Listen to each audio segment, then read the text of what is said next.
বাংলাদেশ ক্রিকেটে আবারও সমালোচনার কেন্দ্রে সাকিব আল হাসান।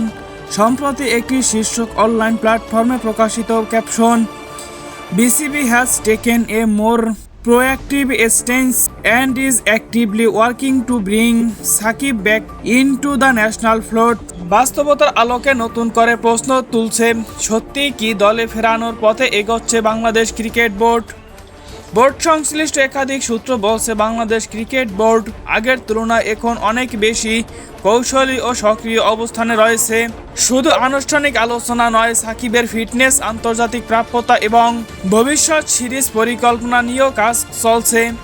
নির্বাচক ও টিম ম্যানেজমেন্ট পর্যায়ে তার ভূমিকা, বিশেষ করে অভিজ্ঞ অলরাউন্ডার হিসাবে দলীয় ভারসাম্য কতটা প্রভাব ফেলতে পারে তা পর্যালোচনা করা হচ্ছে।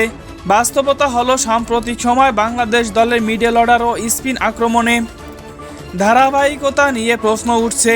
এই প্রেক্ষাপটে সাকিবের অভিজ্ঞতা ও ম্যাচ পরিস্থিতি নিয়ন্ত্রণ দক্ষতা বড় ফ্যাক্টর হিসাবে বিবেচিত হচ্ছে। তবে একই সঙ্গে বোর্ডের জনমত ও সাম্প্রতিক বিতর্কের বিষয়টিও গুরুত্ব সহকারে দেখছে। সব মিলিয়ে বোঝা যাচ্ছে, এটি কেবল গুঞ্জন নয়, বোর্ডের ভেতরে কার্যকর প্রক্রিয়া শুরু হয়েছে।